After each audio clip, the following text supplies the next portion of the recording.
गिर national park and sanctuary. जी हाँ दोस्तों, मैं आ पहुंचा हूं गिर नेशनल पार्क में। आप सबका स्वागत है मेरे चैनल माई फूड यात्रा में। आप सभी को मेरा हेलो और नमस्कार। तो दोस्तों, सोमनाथ दर्शन होने के बाद लगभग 50 किलोमीटर का सफर तय करके हम आ चुके थे गिर नेशनल पार्क एंड सैंक्चुअरी में। जी हाँ, हम आ चुके थे गिर नेशनल पार्क में, जिसे शासन गिर के नाम से भी जाना जाता है। यह गुजरात का एक प्रसिद्ध वन्य जीव अभ्यारण्य है, दुनिया की एकमात्र जगह जहां एशियाटिक लायंस पाए जाते हैं। गिर नेशनल पार्क का टोटल एरिया 1412 स्क्वायर किलोमीटर है। गिर नेशनल पार्क में लायंस की कुल संख्या 891 है, 891। शेरों के अलावा गिर जंगल में लेपर्ड्स, हाइनास, सांभर डियर, चीतल, नीलगाय, वाइल्ड बोर्स और 300 तरह के बर्ड स्पीशीज भी पाए जाते हैं। कोई गवर्नमेंट ने नहीं लिखा है कि जंगल में आपको लायन देखने जा रहे हो, सही बात है। देखने जा रहे हो, बंदर देखने जा रहे हो, खरगोश देखने जा रहे हो, कीड़ा देखने जा रहे हो, सांप देखने जा रहे हो, सही बात, चिड़िया देखने, कुछ भी नहीं लिखा है गवर्नमेंट ने। और मेरे को भी इन्विटेशन नहीं किया है, तो मैं अपने आपके लिए सीखने के लिए और सिखाने के लिए आया हूँ। बताने के लिए आया, कुछ भी दिख सकता है। तो दोस्तों, ये थे हमारे गाइड, और जैसा कि ये हमें बता रहे थे कि गाइड की सिर्फ यही ड्यूटी नहीं है कि वो आपको इन जंगलों में शेर दिखाए, बल्कि इस जंगल के बारे में आपको विस्तार से एक एक चीज बताएगा, चाहे वो यहाँ के शेर हो या हिरण हो या कोई और वन्य जीव हो। शेर तो जंगल का राजा होता है, एक रॉयल जीव होता है, और ये अपने दर्शन कभी कभी आम जनता को देते हैं, और यहाँ सभी टूरिस्ट ही आते हैं सिर्फ लायन देखने के लिए। लेकिन ये जो गाइड होते हैं काफी एक्सपीरियंस्ड होते हैं और अपने तजुर्बे का इस्तेमाल करके कहीं ना कहीं जंगल के किसी कोने में आपको शेर के दर्शन करा देते हैं।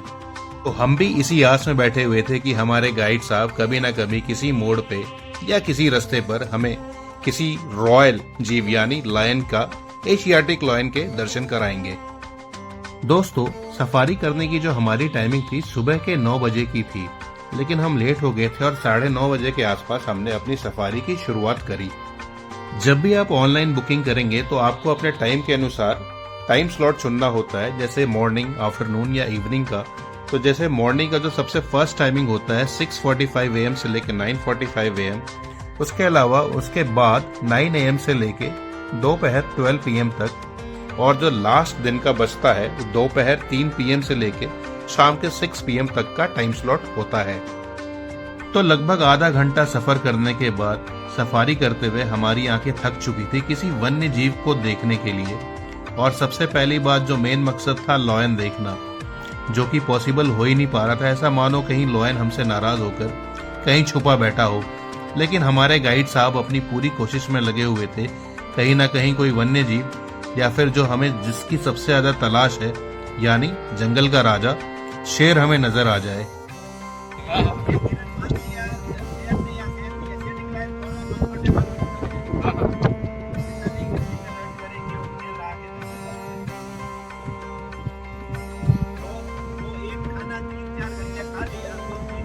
तीन दिन भी नहीं खाएगा वो, है ना? वो मारती नहीं है। रॉयल है सर।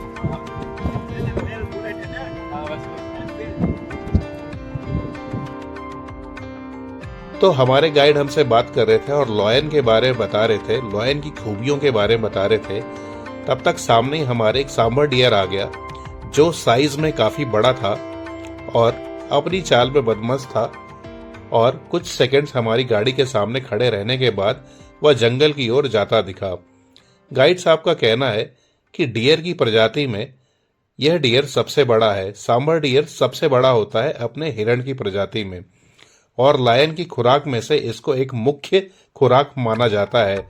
काफी तादाद में लायन और लायनेस सांभर डियर का शिकार करते हैं। जैसा कि वीडियो की शुरुआत में ही मैंने आपको बताया कि यह गिर के जंगल काफी बड़े हैं। यह नेशनल पार्क काफी बड़ा है, जिस वजह से यह 13 जोनों में बटा हुआ है। और जिस जोन की सफारी हम कर रहे थे उसका डिस्टेंस लगभग 45 किलोमीटर था। तो थोड़ी दूर सफर करने के बाद या सफारी करते हुए हम एक नदी के किनारे पहुंचे, जिसका पानी सड़क से लगते हुए नीचे खाई की तरफ जा रहा था। यहाँ हमने पानी में लगभग 2 मगरमच्छ स्पॉट किए, लेकिन मेरे मोबाइल की कुछ लिमिटेशंस की वजह से या ठीक से जूम ना कर पाने की वजह से मैं अपने कैमरे में मगरमच्छ को रिकॉर्ड नहीं कर पाया। तो यहाँ मगरमच्छ स्पॉट करने के बाद हम आगे की ओर बढ़ते हैं और थोड़ा ऊंचाई वाला रास्ता पार करने के बाद हमें सामने बेहद खूबसूरत नज़ारा दिखता है। सामने कई सारी पहाड़ियाँ थी और नदी का पानी सामने होता है। यह नदी काफी खूबसूरत लग रही होती है। हम सभी काफी खुश थे और हमारे गाइड साहब हम पर मेहरबान थे, तो उन्होंने मेरा सेल्फी स्टिक लेके हमारी एक वीडियो बना डाली। ये दादाजी है, स्माइल करिए दादाजी, स्माइल करिए। अब देखो सब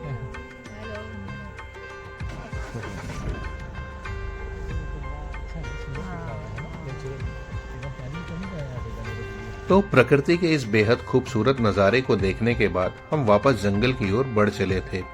तो दोस्तों, इस जंगल में शेर दिखाई दे या ना दे कोई फर्क नहीं पड़ता, क्योंकि ऑलरेडी इस जर्नी को हम काफी एंजॉय कर रहे थे। जैसे जैसे हम आगे बढ़ते जंगल काफी घना होता जा रहा था और सच में यह काफी एक्साइटिंग भी था। सब कुछ लक पर डिपेंड करता है। लक रहेगा तो सब कुछ देखने को मिल जाएगा। जैसे कि मैं लक की बात कर रहा था और हमने देख लिया स्पॉटेड डियर।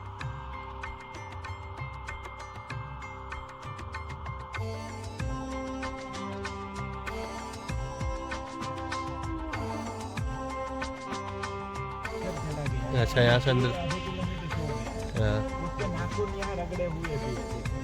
अच्छा, एक सेकंड। हाँ, दिख रहा है। हाँ। जैसा कि हमारे गाइड बता रहे थे कि लॉयन पेड़ों पर अपनी मार्किंग छोड़ देता है, अपने पंजों के नाखूनों की मार्किंग छोड़ देता है, जिससे कि वो अपनी टेरिटरी की पहचान और दूसरे लॉयंस को अपनी टेरिटरी के बाहर रखता है।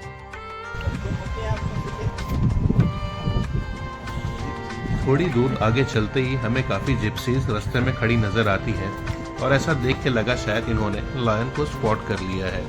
हमने भी देखने की कोशिश करी और थोड़ा मशक्कत करने के बाद हमें भी लायन नजर आ गया, लेकिन यह नज़ारा मैं अपने कैमरे में रिकॉर्ड नहीं कर सका क्योंकि एक्सट्रीम जूम मेरे फोन में नहीं था और यह लायन भी काफी दूरी पर बैठा हुआ था। लेकिन यह फुली ग्रोन मेल लायन था और काफी बड़ा था। यकीन मानिए, किसी सर्कस में या किसी जू में ऐसा शेर आपको देखने को मिलेगा नहीं, क्योंकि नेचुरल हैबिटेट में जो शेर फुली ग्रोन होता है वह किसी पिंजरे में होना बिल्कुल ही मुश्किल है। तो हम सभी काफी खुश थे, आखिर दूर से ही सही, लेकिन हमने एक लॉयन को स्पॉट किया था, फुली ग्रोन मेल लॉयन। सबका यह एक्सपीरियंस काफी बढ़िया था। जिस काम के लिए हम आए थे, जिस नज़ारे को हम देखने के लिए या एक्सपीरियंस करने के लिए आए थे, वह मोमेंट हमारे सामने आया और काफी यादगार रहा।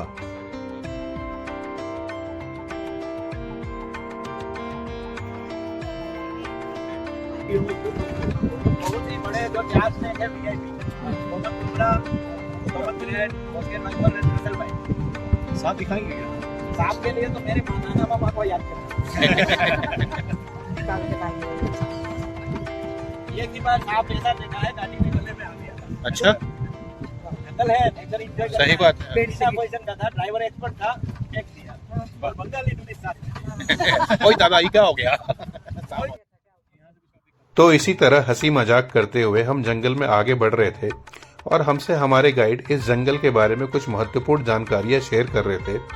लेकिन अचानक तभी हमारी जीप रुकी और हमने स्पॉट किया बेबी सांबर डियर, जो कि जंगल में चारा चुनने के लिए इधर उधर भटक रहा था और कुछ दूर आगे ही उसकी अपनी माँ भी खड़ी थी। हमें दो टूक निहारने के बाद वह बेबी डियर आगे जंगल में अपनी माँ की ओर बढ़ जाता है। जैसे कि हमारे आने से उसे कोई परेशानी थी तो हम भी तुरंत वहां से चल देते हैं और जैसे ही आगे पहुंचते हैं हमें एक सिर्फ मेल स्पॉटेड डियर का झुंड दिखाई देता है। इस झुंड में कोई भी फीमेल स्पॉटेड डियर नहीं थे, सारे ही स्पॉटेड डियर मेल थे, जो कि जंगल के बीच छांव में आराम फरमा रहे थे या फिर चारा खा रहे थे। और इन चीतल डियर्स यानी कि स्पॉटेड डियर्स की एक खासियत और थी कि आप जैसे ये जूम करी हुई वीडियो देखेंगे तो इन चीतल डियर्स के सींग काफी बड़े बड़े थे। ऐसा माना जाता है कि एक सीजन खत्म होते ही ये अपने सींग जमीन में या पेड़ों में रगड़ रगड़ कर गिरा लेते हैं फिर नया सीजन आते आते इनके नए सींग भी वापस आ जाते हैं।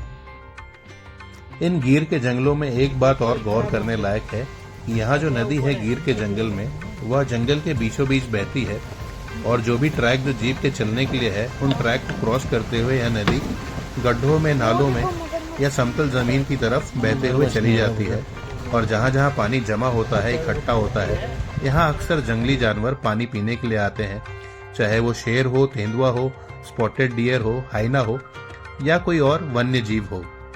तो ऐसी ही जगहों पर जहाँ नदी का पानी इकट्ठा होता है, हम वहाँ पर शेर, तेंदुआ या किसी अन्य शिकारी जानवर को देख सकते हैं। लेकिन हालांकि सर्दियों का मौसम होने की वजह से अभी ये शिकारी इन नदी के पास या नदी के किनारों के पास आपको विचरते हुए नहीं दिखाई देंगे। हालांकि जब प्रचंड गर्मी पड़ती है तब थोड़ी बहुत उम्मीद रहती है कि जब हम घूम रहे हों तो ये हमें पानी पीते हुए दिख जाएं। तो धीरे धीरे अपने सफारी में आगे बढ़ते हुए हमने ध्यान दिया कि फिर से हमारे सामने स्पॉटेड डियर का एक झुंड आ गया था। हमारे गाइड ने हमें बताया चारा खाने के अलावा ये पेड़ से गिरे हुए आंवला और बेर भी खाते हैं। कई बार तो अपने आप पेड़ से आंवला और बेर गिर जाते हैं और कई बार पेड़ों पर जो लंगूर बैठे होते हैं वो खाते भी हैं और कई सारे फल नीचे भी गिराते हैं। हमारे गाइड का कहना है कि इस जंगल में काफी सारे पेड़ हैं, जिसमें से बहुत बड़ी तादाद में आंवला और बेर के भी पेड़ हैं।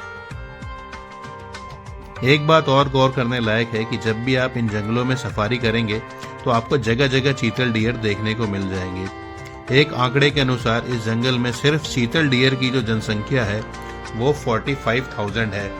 इसके अलावा तो सांबर डियर और नीलगाय जैसे आपको वन्य जीव यहाँ मिल जाएंगे। और दिन में इन चीतल डियर्स यानी स्पॉटेड डियर्स का दिखना एक रीजन यह भी है क्योंकि ये बहुत रिलैक्स है, क्योंकि ऐसा माना जाता है जो शिकारी जानवर हैं जैसे कि तेंदुआ हो गया या लॉयन हो गया, ये अक्सर रात के समय में ही शिकार करते हैं। ये रात में या लगभग सुबह के 3-4 बजे या 5 बजे तक माना जाता है कि अंधेरे में पूरी रात लगभग शिकार करने में ही लगे रहते हैं और उस टाइम यह चीतल डियर इधर उधर जंगल में भागते रहते हैं। लेकिन सुबह होते होते ये चीतल डियर रिलैक्स हो जाते हैं क्योंकि शेर का उस वक्त सोने का टाइम होता है और अपने सोने के टाइम पर ज्यादातर यह आराम ही करते हैं, जंगल में किसी कोने में या किसी पेड़ के छांव के नीचे लेटे रहते हैं। जब आज सुबह 9:30 बजे हमने जंगल की सफारी की शुरुआत करी थी, तभी हमारे गाइड ने हमसे कहा था कि अगर आपने सुबह 9:30 बजे के बजाय 6:45 AM वाला मॉर्निंग का स्लॉट लिया होता तो बहुत अच्छे चांस थे कि आपको शेर दिख जाता, क्योंकि रात में अक्सर शेर अपने शिकार के पीछे होता है और जंगल में इधर उधर अपने शिकार के लिए घूमता रहता है। तो इस टाइम पे रात से लेकर अर्ली मॉर्निंग तक शेर की जो एक्टिविटी काफी ज्यादा होती है और कई बार तो यह आपको पेड़ों के आसपास अपने पंजों के नाखून के निशान लगाता हुआ दिख जाता है।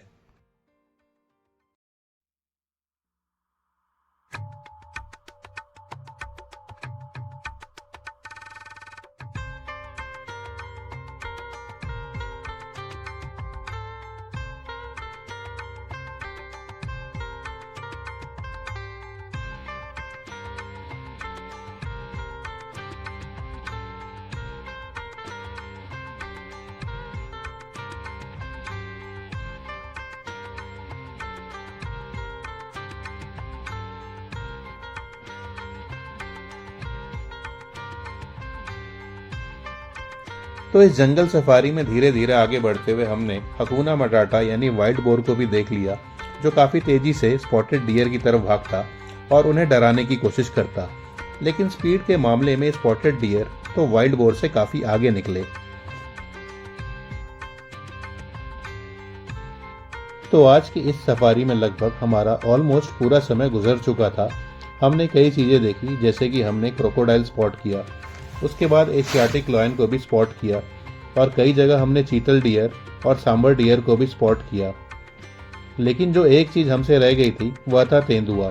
कई जगह हमने कोशिश करी कि ऊंचे ऊंचे पेड़ों पर ध्यान दे, लेकिन हमें तेंदुआ कहीं भी नजर नहीं आया।